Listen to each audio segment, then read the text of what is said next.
मेरी बहू दहेज में एक नौकरानी लेकर आई और वो हमेशा घूंघट में रहती। जब मैंने उसकी सच्चाई जानी तो मेरे रोंगटे खड़े हो गए। मेरा नाम पूजा है। मैं दिल्ली शहर में अपने 2 बेटों के साथ रहती हूँ। मेरे पति को इस दुनिया से गुजरे हुए 3 साल हो चुके हैं और अब मेरे बुढ़ापे की सारी जिम्मेदारियाँ मेरे दोनों बेटों पर ही हैं। लेकिन आज के दिन मैं बहुत खुश हूँ क्योंकि मेरे बड़े बेटे की शादी है। सभी रीति रिवाजों के साथ मेरे बेटे की शादी एक बहुत ही अच्छे घर की लड़की से हो गई और मेरी बहू दहेज में एक नौकरानी अपने साथ लेकर आई और मुझसे बोली, सासू माँ, ये नौकरानी हर समय आपकी बहुत सेवा करेगी। वो नौकरानी सच में मेरी बहुत सेवा करती थी, लेकिन जब मैंने उससे बात करने की कोशिश की तो मुझे पता चला कि वो तो गूंगी है।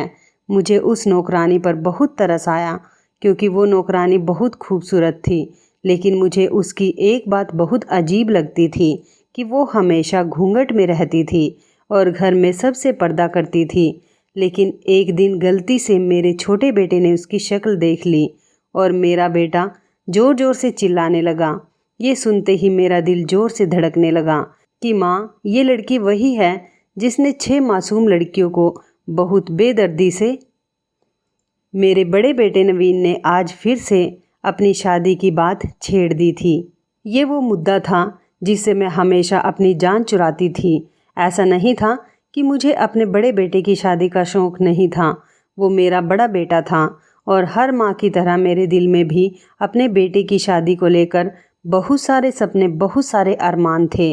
मैं अपने बड़े बेटे नवीन की शादी बहुत धूमधाम से करना चाहती थी, लेकिन मेरी परेशानी भी वही थी जो आजकल सभी घरों में होती है। मेरा बेटा नवीन अपनी पसंद की लड़की से शादी करना चाहता था, जबकि मैं अपनी पसंद की लड़की से अपने बेटे नवीन की शादी करना चाहती थी। आज भी रात के खाने के वक्त घर आया तो मुझसे जिद करने लगा कि जिस लड़की को मैं पसंद करता हूँ, आप उसका रिश्ता मांगने के लिए उसके घर पर जाएं। मैंने खाना ख़त्म होने के बाद कहा कि भूल जाओ उस लड़की को तुम, क्योंकि तुम्हें मेरी पसंद की लड़की से ही शादी करनी होगी।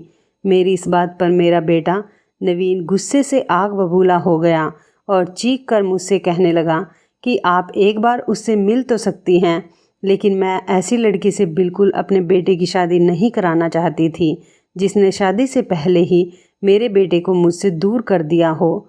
मेरा बेटा गुस्से से अपने कमरे के अंदर चला गया। मैंने सोचा कुछ दिन का गुस्सा है, समय के साथ अपने आप ठीक हो जाएगा। यही मेरी सबसे बड़ी गलतफहमी थी। वो थोड़ी देर बाद कमरे से बाहर आया तो उसके हाथ में बंदूक थी। मेरे सामने ही उसने वो बंदूक अपनी कनपट्टी पर रख दी और चीख कर मुझसे बोला कि आप मेरी शादी रचना से करवाएंगे या नहीं। रचना उस लड़की का नाम था जिससे मेरा बेटा शादी करना चाहता था। मैं तो अपने बेटे का गुस्सा देखकर पागल ही हो गई और मैंने घबराते हुए कहा, पागल हो गए हो क्या? इसे नीचे रखो, गोली चल जाएगी। लेकिन मेरा बेटा उस समय बहुत जज्बाती हो रहा था और उसके लिए मुझे हार माननी ही पड़ी और मैंने उससे कहा कि ठीक है, जिस लड़की से तुम शादी करना चाहते हो मैं उसे देखने जाऊंगी। मेरे बेटे ने बंदूक नीचे रखकर मुझे गले से लगा लिया और कहने लगा कि वो बहुत अच्छी है, आप मेरी शादी के बाद उस पर बहुत गर्व करेंगी। मैं अपने बेटे की बात मानकर उस लड़की का रिश्ता मांगने उसके घर चली गई। वो लड़की मुझे बहुत सीधी सादी और अच्छी लगी थी। घर परिवार भी अमीर ही था। मैंने शादी की तारीख भी तय कर दी। शादी की तैयारियों के सिलसिले में मैं 2-4 बार उनके घर गई थी, लेकिन हर बार एक ही नौकरानी से मेरा सामना होता और उस नौकरानी ने बहुत बड़ा सा घूंघट डालकर रखा होता था। नौकरानी की ये बातें मुझे अजीब लगती थी। मेरी बहू ने भी मुझे बताया कि ये नौकरानी बहुत अच्छी है और इनके हर छोटे बड़े काम यही संभालती है और ये बहुत अच्छी लड़की है। मैंने अपने बेटे और बहू से बहुत पूछने की कोशिश की, तुम दोनों पहली बार कहाँ मिले थे? मगर दोनों ने मुझे अलग अलग जवाब दिए और ये सुनकर मुझे बहुत हैरत हुई और कुछ शक भी हुआ। लेकिन अब क्या हो सकता था, शादी तय हो चुकी थी। शादी की तैयारियों में बहू की नौकरानी ने बहुत हाथ बटाया था। क्योंकि मेरी कोई बेटी नहीं थी, इसलिए सारी तैयारियां भी उन्हीं दोनों लड़कियों ने मिलकर की थी। शादी के बाद जब मेरी बहू दुल्हन बनकर पहली बार हमारे घर आई तो मैं ये देखकर बहुत हैरान और परेशान हुई कि मेरी बहू ने अपनी नौकरानी को भी गाड़ी में अपने साथ पीछे बैठा लिया। मैं और मेरा छोटा बेटा पंकज हम दूल्हे की कार के पीछे पीछे थे। मेरा छोटा बेटा मुझसे कहने लगा कि मम्मी, अगर आप बुरा ना माने तो एक बात कहूँ कि भाभी का अपनी नौकरानी के साथ कुछ ज़्यादा ही लगाव नहीं है कि लोग अपनी नौकरानी को इतना तो सर पर नहीं चढ़ाते जितना भाभी ने चढ़ाया हुआ है। ये बात तो पहले दिन से मुझे भी परेशान कर रही थी। ये बात भी अजीब ही थी कि वो दहेज में भी उस नौकरानी को अपने साथ लेकर आई थी, लेकिन मैं अपने बेटे की वजह से कुछ बोल नहीं सकती थी। लेकिन उस नौकरानी का मेरी बहू के साथ दहेज में आना मुझे बिल्कुल पसंद नहीं था। उस नौकरानी के लिए मेरी बहू ने शादी के लिए बहुत अच्छे कपड़े लेकर दिए थे। उन कपड़ों को पहनकर वो नौकरानी लग ही नहीं रही थी। मेरे कई रिश्तेदारों ने मुझसे पूछा था कि साड़ी बांधे हुए घूंघट में लड़की कौन है। अब मैं उन्हें ये कैसे बताती कि ये बनी ठनी लड़की मेरी बहू की नौकरानी है। तो मैंने बात को टालने के लिए उनसे कहा, मुझे क्या पता कि लड़की वालों की तरफ से कोई होगी। मैं अब ये सोच रही थी कि जब मेरे रिश्तेदारों को पता चलेगा कि ये लड़की कोई और नहीं एक नौकरानी है तो वो क्या कहेंगे। मेरे बेटे का तो दिमाग ही खराब हो चुका था, जो वो बिना कुछ सोचे समझे एक घूंघट वाली नौकरानी को अपनी पत्नी के साथ दहेज में ही लेकर आ गया था। जब शादी के बाद हम बहू को लेकर घर पहुँचे तो मेरी बहू ने मुझसे कहा कि सासू माँ, ये नौकरानी तो मैं आपके लिए लेकर आई हूँ, आप जैसा चाहें इससे अपना काम लेना, ये आपकी बहुत सेवा करेगी। मैं अपनी बहू की बात सुनकर दंग रह गई कि ये बेचारी तो बहुत अच्छी है। मैं इसके बारे में कितना गलत सोच रही थी। मुझे अपनी सोच पर बहुत शर्मिंदगी महसूस हुई। मेरी बहू ने तभी उस नौकरानी को आवाज़ लगाकर मेरे कमरे में बुलाया और उससे कहा कि देखो, शादी की तैयारियों के चक्कर में सासू माँ बहुत थक गई हैं। तुम इनके हाथ पांव दबाकर अच्छे से मालिश कर दो। आज से इनके सभी काम तुम्हारी जिम्मेदारी है। अब जल्दी जाओ और सासू माँ के कमरे की अच्छे से सफाई कर दो ताकि यहाँ आराम कर सके। जब वो नौकरानी अंदर कमरे में चली गई तो मेरी बहू मुझसे धीमी आवाज़ में बोली, सासू माँ, आपसे एक छोटी सी प्रार्थना है। मैंने चौंक कर उसे देखा और पूछा कि कैसी प्रार्थना।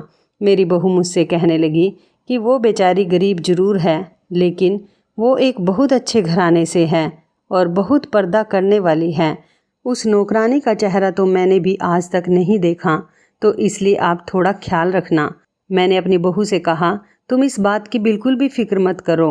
मैं जब अपने कमरे में गई तो मैंने देखा कि वो नौकरानी बड़ी लगन से काम कर रही थी और साड़ी के साइड में से उसके गोरे गोरे हाथ दिख रहे थे। उस नौकरानी की खूबसूरती देखकर मैं तो चौंक गई। बहुत ज़्यादा गोरा रंग था उसका। उसे मेरी मौजूदगी का पता चला तो उसने जल्दी से अपने चेहरे को पूरी तरह से ढक लिया। मैंने उस नौकरानी को आवाज़ देकर पूछा कि क्या नाम है तुम्हारा। उसने इशारा करके मुझे बताया कि मैं तो गूंगी हूँ। मुझे उस नौकरानी पर बहुत रहम आया कि बेचारी इतनी खूबसूरत है और उसने कैसा भाग्य पाया है। एक तो नौकरानी, ऊपर से गूंगी। खैर, वो नौकरानी बहुत काम की थी, मेरा बहुत ध्यान रखती थी, मेरी बहुत सेवा करती थी। मेरी बहू के काम करने से पहले वो मेरे काम किया करती थी। मैं उससे बहुत खुश रहने लगी थी, लेकिन मेरा छोटा बेटा उसके घूंघट से बहुत ज़्यादा चिढ़ता था। कुछ था भी वो बहुत ज़्यादा शरारती। जब भी वो नौकरानी उसके सामने से जाती है तो वो उसका रास्ता रोककर खड़ा हो जाता है और उससे कहता है कि घूंघट ऊपर करके मुझे अपना चेहरा दिखाओ, तभी मैं तुम्हें जाने दूंगा। वो बेचारी तेज़ तेज़ कदमों से भागकर मेरे कमरे में आती और मेरे पीछे छुप जाती। मैं अपने बेटे को डांटती थी कि क्यों इस बेचारी नौकरानी को बार बार चिढ़ाता रहता है। नौकरानी रोज़ रात को मेरा सर और पाँव दबाती थी और मेरी मालिश करती थी। उस नौकरानी के आने से मुझे बहुत ज़्यादा आसानी हो गई थी, क्योंकि मेरे सारे के सारे काम उस नौकरानी ने ही संभाल रखे थे। मेरा छोटा बेटा उसे हमेशा यह कह कर चिढ़ाता था कि माँ, ये मुंह तो ऐसे ढक कर रखती है जैसे कोई चोर हो, इसलिए अपने सारे जेवर ध्यान से रखा करो और उसके जाने के बाद ठीक से चेक कर लिया करो। वो नौकरानी तो कुछ बोल भी नहीं सकती थी क्योंकि वो गूंगी थी। वो बहुत साधारण सी लड़की थी, बस अपने काम से काम रखती थी। एक दिन मेरी कुछ दोस्त मेरे घर पर आई थी, तब भी मेरी नौकरानी उनके सामने घूंघट में ही आई। तो उस नौकरानी के जाने के बाद मेरे दोस्तों में से मेरी एक दोस्त ने मुझसे कहा कि तुम्हारी नौकरानी घूंघट करके क्यों काम करती है। तो मैंने उससे कहा कि यह एक बहुत ही शरीफ घर से है, इसके घर वालों ने इसे बहुत मजबूरी में घर से बाहर निकाला है, वरना आजकल ऐसी लड़कियां कहाँ देखने को मिलती हैं। मैंने अपने दोस्तों से वही सब कहा जो मेरी बहू ने मुझे बताया था। इन सब बातों पर मेरी दोस्त मुझ पर हंसने लगी और उन्होंने मुझसे कहा कि कहीं औरतें भी औरतों से पर्दा करती हैं क्या? हमने बहुत सी औरतों को देखा है, मगर कोई भी औरत या लड़की आज के टाइम में ऐसे नहीं रहती है, औरतों से पर्दा नहीं करती है। तुम इस नौकरानी पर नज़र रखा करो, ज़्यादा नेक बनने वाले लोग ही पीठ पीछे धोखा देते हैं। मेरे दोस्तों की बातों ने मेरे दिल में कहीं न कहीं शक का बीज बो दिया था। मुझे पहले तो शक नहीं था, बस अब मुझे वो सीधी सादी नौकरानी पर शक होने लगा था। मुझे कई ऐसे वाक़ये याद आने लगे जिस पर मुझे उस पर शक करने की वजह मिल गई और उन सब बातों को मैंने अपने मन का वहम मानकर भुला दिया था। कुछ दिन पहले की ही बात है कि मेरी बहू ने इस नौकरानी को किसी काम से अपने कमरे में बुलाया था कि तभी मुझे याद आया कि मेरे बड़े भाई ने मेरी बहू और मेरे बेटे को रात की दावत पर बुलाया था। मैं इस बात को बताने के लिए उसके कमरे में गई तो मैं ठिठक कर रह गई, क्योंकि मुझे मेरी बहू के कमरे से मेरी बहू की आवाज़ के अलावा भी किसी और औरत के हंसकर बात करने की आवाज़ आ रही थी। मैं इस बात से बहुत ज़्यादा हैरान और परेशान हुई और सोचने लगी कि बहू के कमरे में तो इस नौकरानी के अलावा और कोई नहीं है। मैं अंदर जाकर ये सब देखती कि इससे पहले ही मेरे छोटे बेटे ने मुझे आवाज़ देकर किचन में बुला लिया। मैं जब अपने बेटे की बात सुनकर वापस आई तो तब मैंने अपनी बहू से पूछा कि बेटा, तुम्हारे कमरे में किसके बोलने की आवाज़ आ रही थी? तो मेरी बहू ने मुझसे कहा कि अरे सासू माँ, मैं तो टीवी देख रही थी, आपको सीरियल की आवाज़ आ रही होगी। मैंने अपनी बहू की इस बात पर यकीन कर लिया और सोचा कि वो नौकरानी तो बोल ही नहीं सकती है, शायद मुझे ही कोई गलतफहमी हुई होगी। उस नौकरानी को हमारे घर पर आए हुए 1 महीना हो गया था और आज तक मैंने उसकी आवाज़ नहीं सुनी थी, तो वो आज कैसे बोल सकती हैं। इसके अलावा भी मुझे एक और बात याद आई कि 5 दिन पहले जब ये नौकरानी घर से बाहर जा रही थी तो घर के दरवाजे पर पहुंचकर इसने अपना घूंघट नीचे गिरा दिया था, जिसको देखकर मैं दंग रह गई थी कि ये तो घर में इतना घूंघट करके रहती है, अब क्या बाहर बिना घूंघट के ही जा रही है। शाम को जब नौकरानी घर लौटकर वापस आए तो मैंने उससे पूछा कि तुम कहाँ गई थी? तो उसने मुझसे इशारों इशारों में कहा कि बहू की माँ ने मुझे किसी काम से बुलाया था, मैं उनका ही काम करने गई थी। मैं उसकी बात सुनकर बहुत ज़्यादा परेशान हुई, क्योंकि अभी 15 मिनट पहले ही तो मेरी बहू की माँ से बात हुई थी। उन्होंने तो मुझे ऐसा कुछ नहीं बताया कि ये नौकरानी हमारे घर आई है। खैर, ये बात इतनी ज़रूरी नहीं थी, इसलिए मैंने इस पर ज़्यादा ध्यान नहीं दिया। जो बात ज़रूरी थी मैंने उसको पूछा, क्योंकि वो जो बिना घूंघट के गई थी उस बात ने मेरे दिल में हलचल मचा के रख दी थी। मैंने उस नौकरानी से पूछा कि जब तुम सुबह घर से बाहर निकली थी तो बिना घूंघट के क्यों गई थी? तुम्हारा चेहरा भी तो दिख रहा था। इस बात पर नौकरानी ने ना में सिर हिलाया और एक कागज़ पर लिखकर मुझे बताया कि मैंने मास्क लगा के रखा था। मुझे तब भी उसकी इस बात पर यकीन नहीं आ रहा था, तो उसने मेरी इस बात पर तसल्ली कराने के लिए अपने पर्स से मास्क निकाल कर मुझे दिखाया, तो तब जाकर मुझे उसकी बात पर यकीन हुआ। मैंने सोचा कि ये नौकरानी तो बहुत सीधी सादी है, मैं फालतू में ही इस पर शक कर रही हूँ। लेकिन अब मेरी दोस्तों की बातों ने मेरे दिमाग में फिर से शक पैदा कर दिया था। मैंने शाम को इस नौकरानी को अपने कमरे में बुलाया कि तुम मेरे बेटों से घूंघट करती हो, ये बात तो मेरी समझ में आती है, क्योंकि वो तुम्हारे लिए गैर मर्द हैं, लेकिन औरतों से पर्दा करना मेरी समझ से बाहर है। तुम मुझे तो अपना चेहरा दिखा ही सकती हो। मेरी इस बात को सुनकर नौकरानी बहुत ज़्यादा घबरा गई और ना में सिर हिलाकर पीछे हटने लगी और उसने कहा कि मैं अपना चेहरा नहीं दिखा सकती। मैंने भी सोच लिया था कि आज किसी भी हाल में इस नौकरानी का चेहरा देखकर ही रहूँगी। जैसे ही मैं उस नौकरानी का घूंघट उठाने के लिए आगे बढ़ी तो वो नौकरानी तेज़ तेज़ कदमों से भागने लगी और भागते समय मेरे बेटे और बहू से टकरा गई। बेटे ने मुझसे पूछा कि क्या हुआ माँ, आप इस नौकरानी के पीछे क्यों भाग रही हैं? मैंने कहा कि कुछ नहीं हुआ बेटा, मैं तो बस इस नौकरानी का चेहरा देखना चाहती हूँ। मेरी बात सुनकर मेरी बहू ने मुझसे कहा कि क्यों सासू माँ, मैंने तो आपसे मना किया था ना कि आप इस नौकरानी का चेहरा देखने की जिद नहीं करेंगी, फिर आप ऐसा क्यों कर रही हैं। मैंने अपनी बहू से गुस्से से कहा कि इस नौकरानी के घूंघट की वजह से मेरे दोस्तों ने मेरा बहुत मजाक उड़ाया है। अब तुम इस नौकरानी से कहो कि या तो ये मुझे अपना चेहरा दिखा दे या फिर मेरे घर से रफा दफा हो जाए। मेरी बहू ने मुझसे कहा कि ये आपको अपना चेहरा नहीं दिखाएगी। तो फिर मैंने उससे कहा कि निकल जाए मेरे घर से। तो इस बात पर मेरी बहू ने कहा कि ये इस घर से भी नहीं जाएगी क्योंकि यह मेरी नौकरानी है, मैं इसे अपने साथ लेकर आई थी।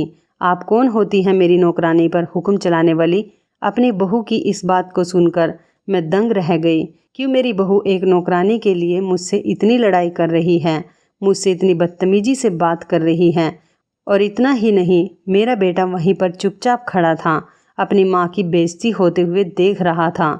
जब मैंने घूरने वाली नज़रों से बेटे की तरफ देखा तो उसने मुझसे कहा कि यह आप सास बहू और इस नौकरानी का मामला है, आप लोग आपस में मिलकर ही इस मामले का हल निकालें। इस बात को कहकर मेरा बेटा घर से बाहर चला गया। मेरी बहू ने मुझे बुरा सा मुँह बनाकर देखा और इस नौकरानी का हाथ पकड़कर उसको अपने कमरे में ले गई। मेरा छोटा बेटा कुछ देर बाद वापस घर आया तो उसने मुझसे कहा कि इस मामूली सी नौकरानी के लिए आपको भाभी से लड़ाई झगड़ा करने की क्या ज़रूरत थी। आपको पता है ना कि भाभी मुझे नया कारोबार करवाने में मदद करने वाली हैं। आप जाइए और भाभी से माफ़ी मांग कर आइए। अपने बेटे की बातें सुनकर मैं बहू से माफ़ी मांगने उसके कमरे में आई तो बहू के कमरे का थोड़ा सा दरवाज़ा खुला हुआ था। अंदर का नज़ारा देखकर मैं तो हक्का बक्का रह गई। बहू नौकरानी को गले से लगाकर तसल्ली दे रही थी। बहू की बात सुनकर मैं परेशान हो गई कि क्या भला कोई अपनी नौकरानी से भी इतनी मोहब्बत कर सकता है। मेरी बहू उसको गले लगाकर कह रही थी कि तुम परेशान मत हो, बस कुछ दिन की ही बात है, मैं सब कुछ ठीक कर दूंगी और मैं सासू माँ को भी अच्छे से समझा दूंगी। मैंने थोड़ा और अंदर झांक कर देखा तो उस नौकरानी ने अपना घूंघट उठाया हुआ था। उसकी एक साइड मुझे दिख रही थी। मैं चौंक कर अपने कमरे में वापस आ गई। मुझे बहू की वही बात याद आई कि उसने कहा था कि इस नौकरानी ने तो मुझे भी आज तक अपना चेहरा नहीं दिखाया है। फिर वो नौकरानी आज बहू के सामने अपना घूंघट कैसे उठाकर बैठी थी। मैं सोच रही थी कि एक मालकिन तो कभी भी अपनी नौकरानी को गले से नहीं लगा सकती है और ना ही उसको इतना सर पर चढ़ाती है। फिर मेरी बहू ऐसा क्यों कर रही थी, मुझे कुछ समझ नहीं आ रहा था। उस दिन के बाद से मेरी बहू ने उस नौकरानी को मेरे सारे काम करने से मना कर दिया था। वो नौकरानी ज़्यादातर मेरी बहू के ही साथ रहती थी और उस नौकरानी को मेरे करीब भी नहीं आने देती थी। मैं भी ये सोचकर चुप थी कि कहीं मेरे घर का माहौल ख़राब ना हो जाए और कोई लड़ाई झगड़ा होने की वजह से मेरा बेटा अपनी पत्नी को लेकर मुझसे अलग ना हो जाए। मेरी बहू रोज़ ही उस नौकरानी को लेकर घर से बाहर निकल जाती थी और शाम को वापस आने पर दोनों ही अपने कमरे में बंद हो जाती। उन दोनों का ऐसा करना मुझे बहुत अजीब लगता था, लेकिन मैं क्या करती, मेरी तो इस घर में कोई सुनने वाला ही नहीं था। एक दिन मेरी तबीयत अचानक ही ख़राब हो गई। मैंने अपने छोटे बेटे से कहा कि नौकरानी किचन में काम कर रही है, तुम जाओ और उससे कहना कि वो मुझे एक कप चाय बना कर दे दे। उस दिन इत्तेफाक से मेरा बेटा घर पर ही था, वरना इस समय मेरा बेटा अपने काम पर होता था।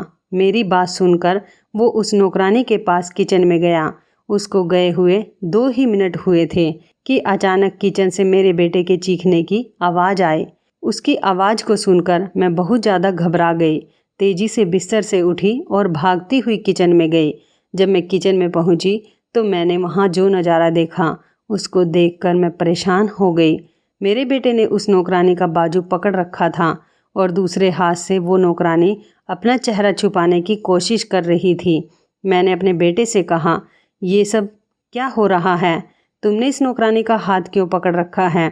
तो मेरा बेटा कहने लगा, इसीलिए पकड़ा है ताकि ये भाग ना जाए।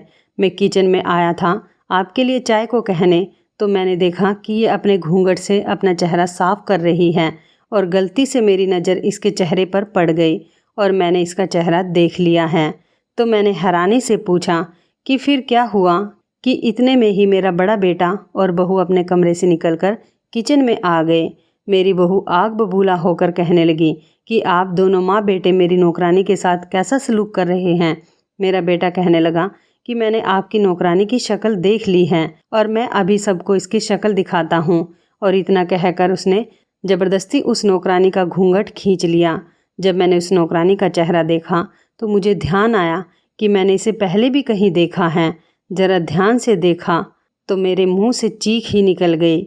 मुझे याद आया कि यह तो वही है 6 मासूम लड़कियों की कातिल जो आजकल हर न्यूज़ चैनल पर नज़र आ रही हैं। मेरे दिमाग में पूरी की पूरी कहानी चलने लगी। न्यूज़ रिपोर्टर्स ने बताया कि इस लड़की ने अपनी 6 मासूम दोस्तों का कत्ल बड़ी ही बेरहमी के साथ कर दिया है। पुलिस ने इसको पकड़ भी लिया था। पुलिस ने बताया था कि वो लड़की एक दिमागी बीमारी से पीड़ित है और इस बीमारी के चलते इसने जलन और दुश्मनी में अपनी 6 मासूम दोस्तों को मार डाला। बाद में पता चला कि ये कातिलाना लड़की पुलिस की गिरफ्त से फरार हो गई है। मैं क्या, पूरे देश को इस कातिल लड़की के बारे में पता था। इस देश के बच्चे भी जानते थे कि ये लड़की कौन है। इसकी शक्ल इतनी बार न्यूज़ चैनल पर दिखाई गई है कि अब तो इसको कोई भी पहचान सकता था। मेरे छोटे बेटे ने उस नौकरानी को पहचान लिया था। मैं तो डर ही गई थी कि इतनी खतरनाक लड़की हमारे घर में रह रही है। मैंने अपने बड़े बेटे से कहा कि जल्दी से पुलिस को फ़ोन करो। मैंने अपनी बहू के चेहरे को देखा, उसके तो चेहरे पर हवाइयाँ उड़ रही थी। मैंने बेटे से कहा, मेरी शक्ल को क्यों देख रहे हो, जल्दी से पुलिस को फ़ोन करो। मेरी इस बात को सुनकर मेरी बहू मेरे पैरों में गिर गई और कहने लगी, सासू माँ ऐसा नहीं कीजिए, प्लीज़ पुलिस को मत बुलाइए। ये लड़की कोई और नहीं बल्कि मेरी ही बहन है, मेरी सगी बहन। तभी मेरे बेटे ने कहा, माँ मैं इस बात को पहले से जानता हूँ। इस बात को सुनकर मेरा तो दिमाग चकरा गया कि इन दोनों ने मिलकर के एक कातिल लड़की को मेरे घर में रखा हुआ है। छोटे बेटे ने जैसे ही फ़ोन की तरफ हाथ बढ़ाया तो मेरे बड़े बेटे ने उसे रोक लिया और कहा कि माँ मेरी पूरी बात तो सुनो। इतने में ही मेरी बहू की बहन बोलने लगी कि आप मेरी बात सुन तो लीजिए, फिर आपको जो ठीक लगे आप वो करना। हम 7 दोस्तों का ग्रुप था। हम सब आपस में बहुत प्यार से रहते थे और सब काम मिलजुल कर ही करते थे। मेरी दोस्त अंजलि को एक लड़का पसंद करता था और उसके पीछे हाथ धोकर पड़ा था। मेरी दोस्त अंजलि को वो लड़का बिल्कुल भी अच्छा नहीं लगता था। वो कहती थी अजीब पागल सा है, और सच में वो लड़का पागल ही था। एक दिन अचानक वो सब लोगों के सामने अंजलि को प्रपोज करने लगा। अंजलि के साथ साथ हम सब लड़कियों को भी बहुत गुस्सा आया कि ये लड़का ऐसे कैसे कर सकता है।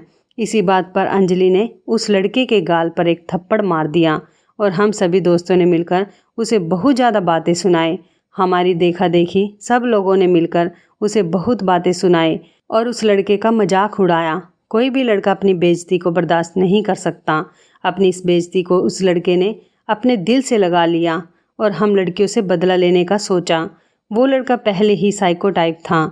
इस बात के कुछ ही दिन के बाद हम सभी दोस्त अंजलि के घर पर इकट्ठा हुए थे और खाना खाते हुए हम सब चौंक गए क्योंकि अंजलि के कमरे से चीखने की आवाज़ें आ रही थी। हमारी एक दोस्त अंजलि के कमरे में देखने गई तो वो लड़का चाकू से अंजलि को मार रहा था। वो डर कर भागी तो उस लड़के ने उसे भी मार डाला। उस साइको लड़के ने एक एक करके मेरी 6 दोस्तों को बड़ी बेरहमी से चाकू से गोद गोद कर मार डाला। मैं अपनी जान बचाने के लिए वहाँ खिड़की से कूद गई। मैं तेज़ी से भागती हुई अपने घर आकर अपने कमरे में छुप गई। मेरी हालत बहुत ज़्यादा ख़राब थी। मेरा दिमाग कुछ भी सोचने समझने की हालत में नहीं था। मैं बहुत डर गई थी। उस साइको लड़के ने बड़ी बेरहमी से मेरी सभी दोस्तों को मार दिया था। अब मुझे डर था कि कहीं वह अब मुझे भी ना मार दे, लेकिन वो लड़का बहुत चालाक निकला। उसने मेरी सारी दोस्तों के कत्ल का इल्ज़ाम मेरे ऊपर ही डाल दिया और इसी हत्या के आरोप में पुलिस ने मुझे पकड़ लिया। मैंने सबको सच्चाई बताई, लेकिन मेरी बात पर किसी ने यकीन नहीं किया।